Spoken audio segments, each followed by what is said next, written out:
le journal.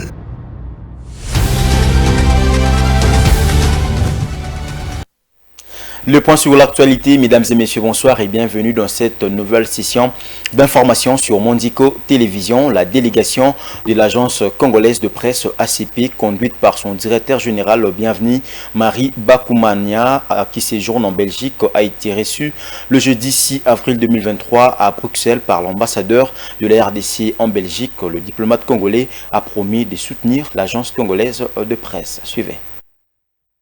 Le directeur général de l'Agence nationale de presse, bienvenue Marie Bakoumania, à la tête d'une forte délégation, a été reçu par l'ambassadeur de la République démocratique du Congo en Belgique le jeudi 6 avril 2023, après l'accord de partenariat signé avec l'agence Belga. Bienvenue Marie Bakoumania a plaidé auprès de l'ambassadeur pour que les autorités congolaises privilégient l'agence nationale dans la diffusion de leurs informations. Il s'agit là pour lui d'une façon totalement nationaliste d'accompagner l'agence congolaise presse dans sa quête de retrouver sa renommée. Il est par ailleurs revenu sur l'accord de partenariat signé avec l'agence Belga, lesquels constituent un signal fort en direction des autres pays européens qui doivent savoir que les médias congolais sont aussi fiables. Reste maintenant que toutes ces promesses se concrétisent pour les biens de ces deux pays.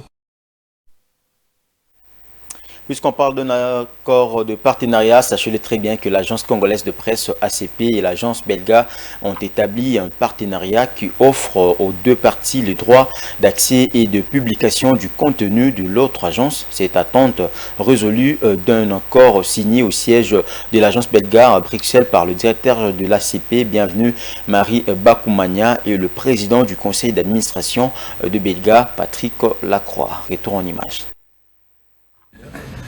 L'agence congolaise de presse, ACP en sigle, et l'agence Belga ont signé un partenariat le mercredi 5 avril dernier. Un véritable ouf de soulagement pour l'ACP, étant donné que cet accord permettra à l'ACP de rattraper son retard sur le plan numérique. L'agence Belga, quant à elle, a accepté d'assurer la formation à Kinshasa et à Bruxelles de journalistes de l'ACP, et c'est là aux frais de la partie congolaise et aux périodes à convenir. Cette formation d'une durée maximum de 14 jours ouvrables consistera en des stages pratiques sur le terrain, la remise à niveau en écriture d'agence, au renforcement de capacités rédactionnelles ainsi qu'à la production des photographies et vidéos. En attendant que tout cela se mette en place, le directeur général de l'ACP, bienvenue Marie Bakoumania, a expliqué les efforts fournis pour améliorer la qualité des informations produites par l'ACP qu'il dirige depuis quelques mois. Il souhaite que cette collaboration entre les deux agences dure le plus longtemps possible. Avec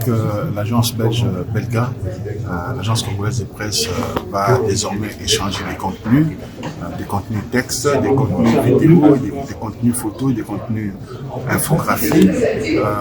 Nous, de l'ACP, allons utiliser les contenus de Belga et vice-versa.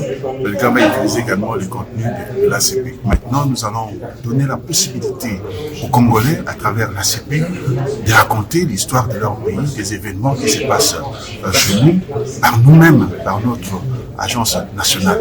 Et pour cela, pour le faire, pour que cela soit accepté, nous sommes obligés de travailler dans les normes, dans les standards internationaux. Et c'est ça l'effort, l'essence à donner à tous ces partenariats que nous sommes en train de conclure avec les différentes agences à travers le monde.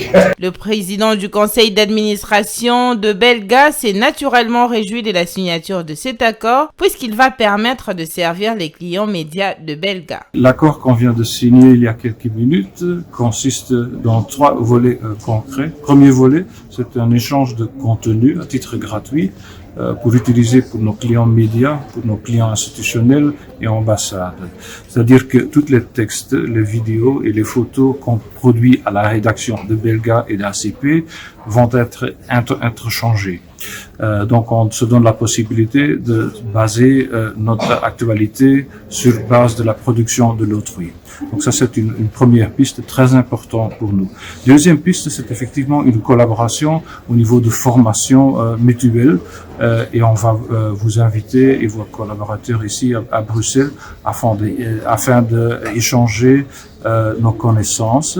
Et troisième, c'est effectivement une session de matériel qu'on a, une aide matérielle afin de vous faire fonctionner encore mieux de façon professionnelle. La cérémonie s'est terminée par la remise du premier lot de matériel audiovisuel composé d'appareils photo-vidéo high-tech.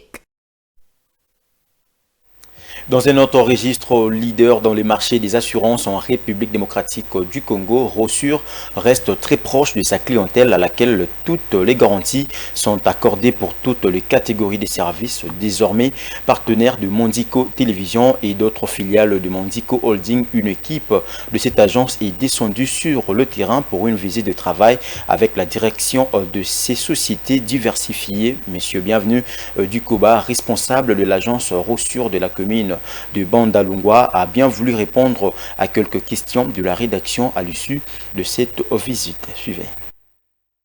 Je me nomme Bienvenue Dikoba, je suis responsable de l'agence Rossure. Effectivement, comme le dit le nom, vous pouvez vraiment être sûr d'être partenaire de Rossure, d'être assuré de Rossure, d'être accompagné par Rossure, d'être autour de Rossure, par le simple fait que, premièrement, actuellement, nous sommes leaders du marché des assurances en République démocratique du Congo. Et c'est parce que les assurances, c'est premièrement un service que vous achetez pour vous prémunir des aléas, des risques. Alors qu'avant, on pouvait penser que les assurances étaient une taxe où on devait payer pour avoir l'autorisation, par exemple, de rouler. C'est une taxe pour avoir l'autorisation de faire telle activité, de construire. Mais avec Rossure, on a compris que c'est premièrement un service qu'on achète pour qu'en cas de sinistre, en cas de pépin, que vous soyez indemnisé, que vous soyez accompagné, que vous soyez mis à l'abri de toutes les dépenses ou les charges financières. Et c'est ce que nous avons apporté. Nous avons redoré l'image des assurances en République démocratique du Congo, que ce soit les assurances non-vie, que ce soit surtout les assurances vie qui n'ont pas été développées dans notre pays et que actuellement, eh bien, des personnes assurent leur vie, assurent leur lendemain, assurent leur famille et contre les aléas touchant la personne physique, particulièrement le décès, la maladie, les accidents corporels, eh bien, la population est actuellement soulagée d'avoir un partenaire qui indemnise, qui assure. On suivait ça souvent dans des films à la télé. C'est ce qui est devenu une réalité. Il y a eu libéralisation du marché, c'est-à-dire qu'il n'y avait plus un seul acteur, un seul fournisseur. Actuellement, nous sommes plusieurs et parmi les sociétés privées, nous étions les premiers, la première, disons, à venir au marché. Et la particularité est que maintenant, vous avez le choix d'aller vers celui qui vous servira le mieux, avec qui vous atteindrez mieux vos attentes, vos objectifs. Et la particularité justement des Rossure est que nous avons réussi à atteindre en tout cas les objectifs, les attentes, de rencontrer les attentes d'une grande partie des consommateurs des assurances en République démocratique du Congo. Je répète, c'est pourquoi nous sommes leaders. Bon, quand on l'est, malheureusement, on ne doit pas les cacher. On doit les dire, ce n'est pas du tout de l'orgueil, mais c'est parce que nous avons rencontré vraiment les attentes. Comme vous l'avez dit, le marché est concurrentiel. Il y a plusieurs prestataires, chacun a le droit d'aller là où il veut. Mais quand on sait qu'il y a celui qui offre mieux, celui qui vous accompagne le mieux, celui qui est à vos côtés, nous sommes ici venus chez vous. Je pense que ce n'est pas seulement, ce n'était pas surtout passé à la télé, mais c'est parce que vous êtes un partenaire et que nous sommes habitués à être à côté de nos partenaires. Et voilà. Et quand la population découvre ça, on comprend que ça vaut la peine d'approcher un tel assureur, comme l'a dit, et quand on est avec lui, on est sûr.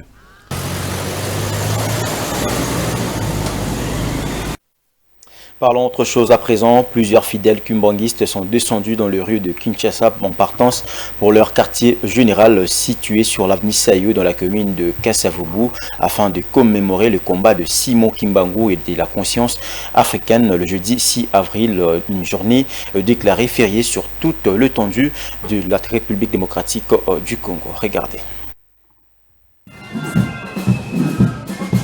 La date du 6 avril est désormais déclarée fériée, journée du combat de Simon Kimbangu et de la conscience africaine. Une décision inscrite dans l'ordonnance présidentielle rendue publique le lundi 3 mars dernier, annonçant la liste des jours fériés. C'est à cet effet que de nombreux kimbanguistes des appartenances différentes, mais qui croient au combat de Simon Kimbangu, ont pris d'assaut les rues de la capitale congolaise pour exprimer leur reconnaissance au chef de l'État Félix Antoine Tshisekedi d'avoir reconnu le combat acharné de Simon Kimbangu. Église du Christ, Kintwadi, Vuvamu, tous ont répondu à l'appel dans une ambiance de joie pour célébrer et commémorer celui qui fut pour ces derniers un grand prophète mais aussi un chef spirituel.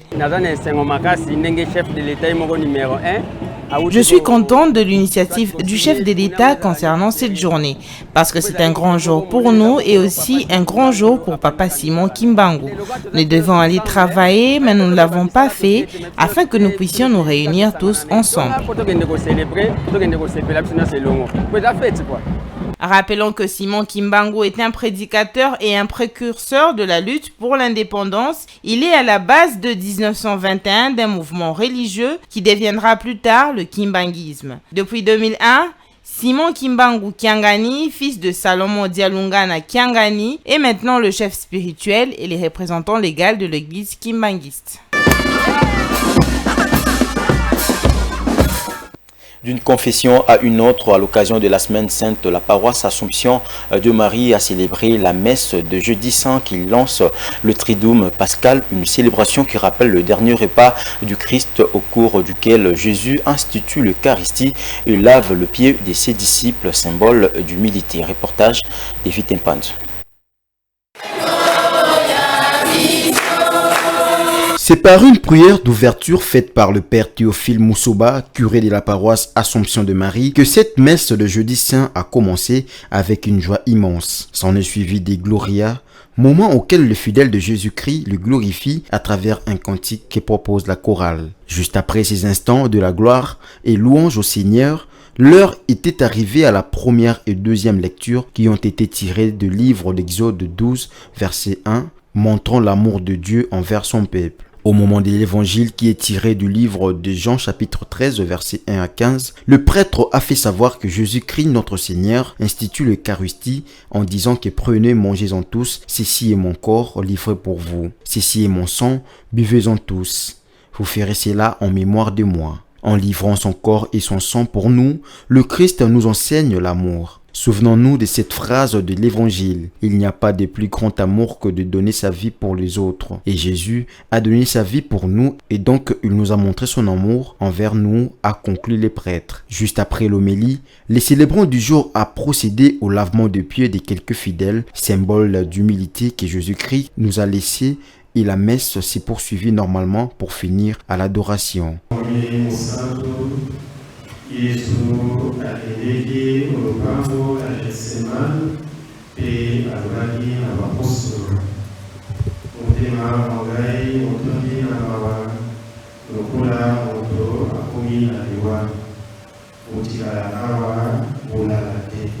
Au sortir de cette célébration eucharistique, Grevrin Tatou, paroissien, est revenu à l'essentiel de cette messe.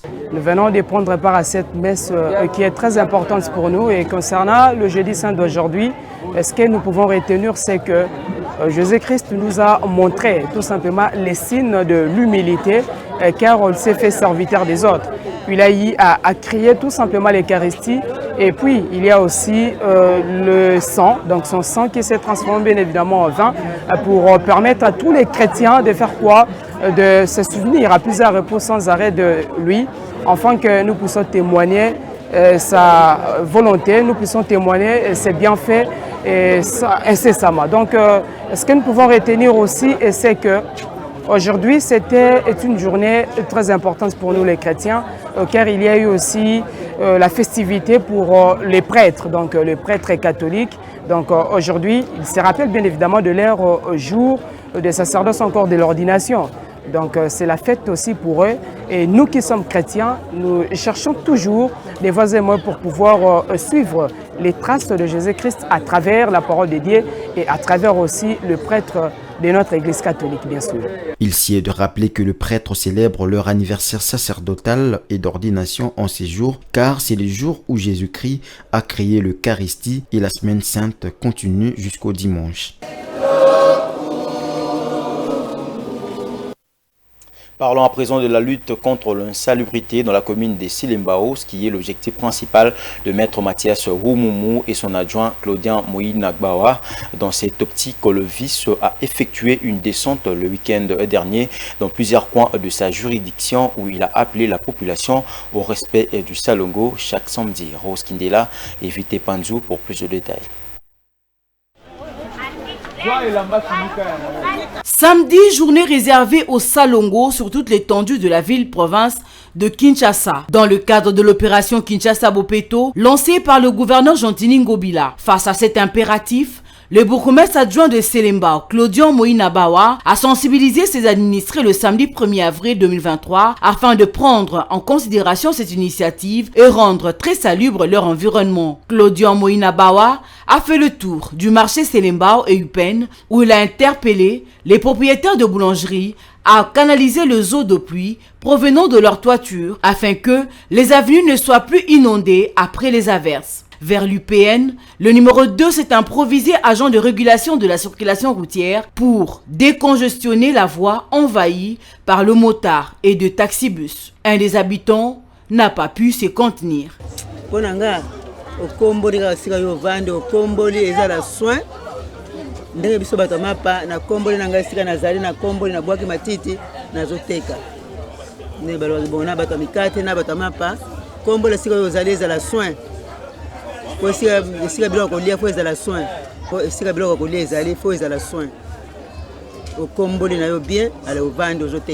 Décidément, l'équipe dirigeante de Selembao veut relever les défis de la salubrité dans leur entité. En soutien à la vision du chef de l'État, Félix Antoine Tshisekedi Tshilombo et du gouverneur Jantini Ngobila pour redorer l'image de la capitale congolaise, principalement dans la commune de Selembao.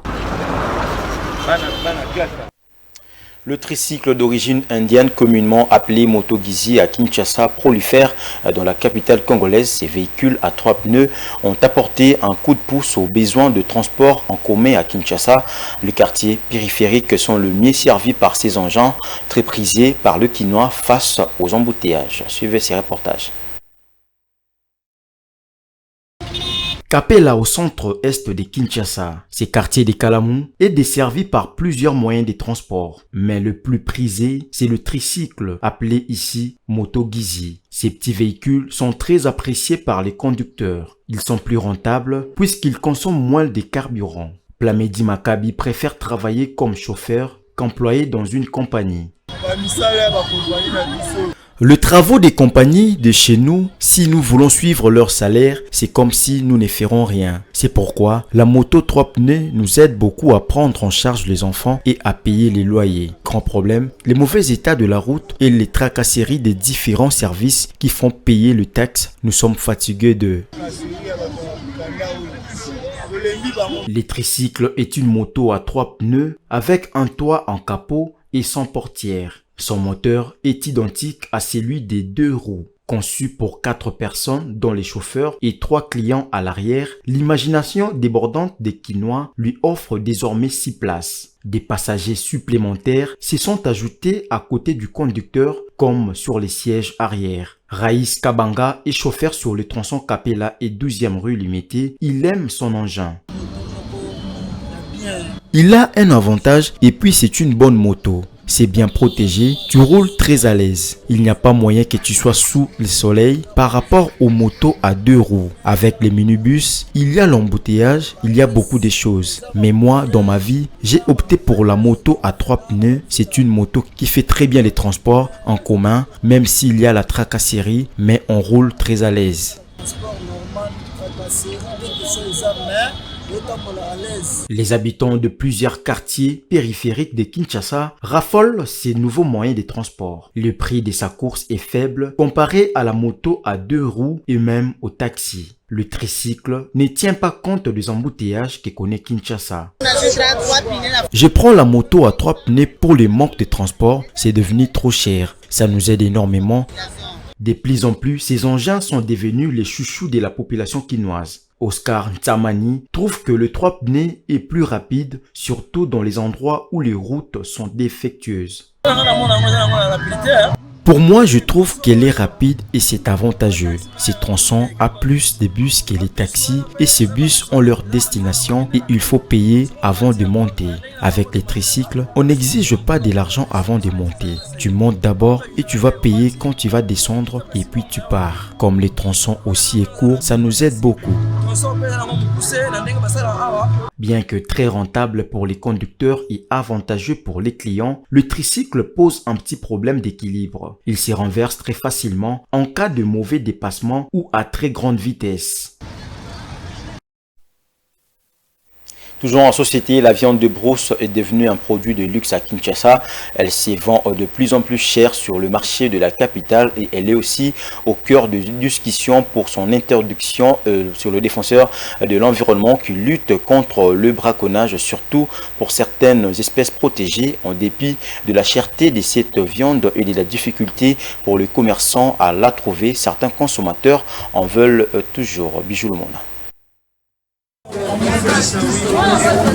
Le marché Zigida est l'un des marchés où les consommateurs peuvent se procurer de la viande de brousse. Cet aliment se consomme à Kinshasa, mais ce n'est pas dans la capitale que s'est fait la chasse. La province de l'Équateur est l'un des coins d'où provient cette viande. Son acheminement dans la capitale n'est pas facile. Les chasseurs sont butés à plusieurs difficultés, ce qui explique la cherté de cette viande sur le marché. La viande de brousse n'est plus disponible comme avant. Avant, on trouvait beaucoup de viande, mais maintenant ce n'est plus pareil. Le stock est limité et ça se vend cher. Et ces derniers temps, vu la conjoncture, la vente devient de plus en plus difficile. Bien que cette viande coûte cher, il y a certains Quinois qui aiment en consommer, seulement la conjoncture actuelle ne leur permet pas de s'en procurer et satisfaire leurs désirs. Moi, j'aime manger la viande de brousse parce que c'est mon aliment de base. Les chiens Charles n'en voulons plus à cause du formol. Les viandes sont bio, raison pour laquelle nous les mangeons pour être en bonne santé. Les aliments qui ont les formol, nous n'en voulons plus. La campagne interdisant la vente et la consommation des viandes, nous ne comprenons pas son sens. Il y a peu, on nous interdisait de manger de la viande de brousse à cause des maladies, mais on continue d'en manger et nous ne sommes pas tombés malades. Pour contourner ces difficultés, beaucoup des commerçants vendent en petits morceaux pour permettre même aux petites bourses d'en consommer. Malgré les campagnes de sensibilisation contre le braconnage, la chasse au gibier continue dans certaines régions de la RDC. C'était là l'essentiel de l'actualité, mesdames et messieurs. Merci de l'avoir suivi. Excellente suite des programmes sur Mondico Télévision. Une pensée, un écrit.